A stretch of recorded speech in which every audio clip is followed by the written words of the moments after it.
जे साईं जेम सैयद अॼु मां गॾा प्रेस क्लब जे प्यारे दोस्त ऐं तव्हां सभिनी जो शुक्रगुज़ार आहियां जिन असांखे मौक़ो ॾिनो आहे हिते ॻाल्हाइण जो। ख़ासि करे अॼु असांजो तमामु प्यारो दोस्त ऐं ज़िले ओलह जो सदर असगर बिरोही राति हिन मुल्क जा इदारा खंभे खणी विया आहिनि। त मां इहो वाज़े कंदो हलां त जे सरदार मलाणो बि उन सां गॾु उनखे खंभे खणी विया आहिनि। त मां इहो वज़ाहत कंदो हलां त असां शुरू खां वठी रहबर सिंध साईं जेम सैद बि अदम तशद्दुद जो सबक़ु ॾिनो आहे असांखे।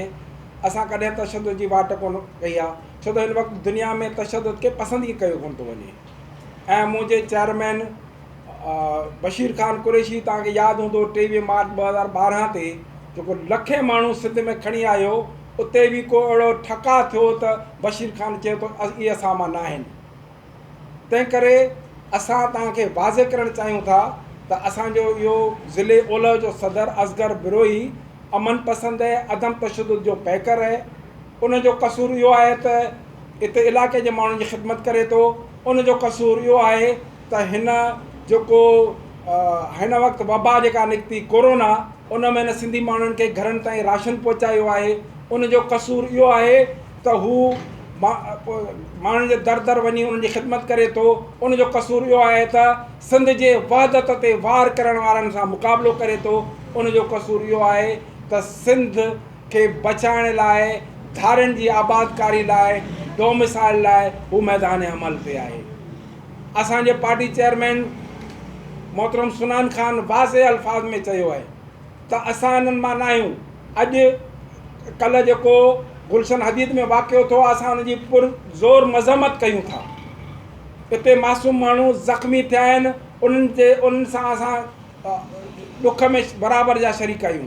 असांजो उन्हनि सां को वास्तो ई न आहे, असांजो उन्हनि सां को तालुक़ ई न आहे।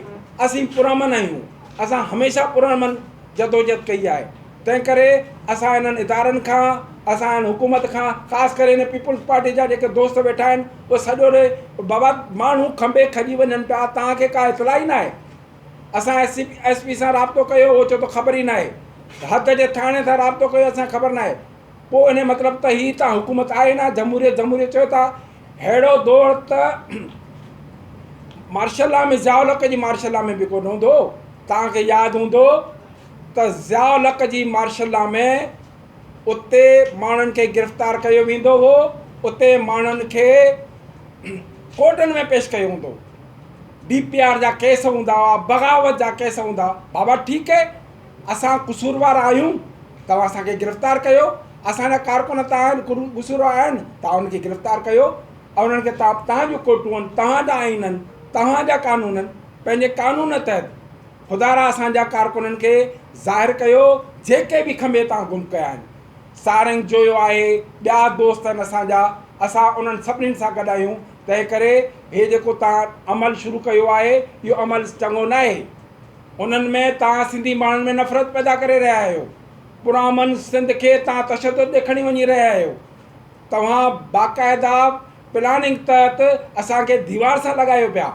ऐं इहा असांजी जदोजहद, रहबर सिंध साईं जेम सैयद जी अदम तशद्दुद जदोजहद, बशीर ख़ान जी ॾिसल वाट ते असां हलंदा रहंदासीं। तव्हां असांखे केतिरो ख़ौफ़ज़दा कंदव, केतिरा माण्हू खंभींदव, केतिरा मारींदव।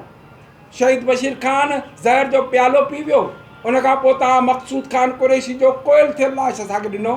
असांजी जदोजहद जारी आहे। तंहिं करे असांजा अमन पसंदि जेके कारकुन आहिनि, उन्हनि खे तव्हां बिला वजह गिरफ़्तार न कयो। ऐं असगर बिरोही खे ख़ासि करे तव्हां ज़ाहिर कयो। उन ते को ॾोह आहे, को ॾंड आहे, त उनखे तव्हां ज़ाहिर करे पंहिंजे कोर्टनि में पेश कयो। तव्हांजो सुवालु ठीकु आहे।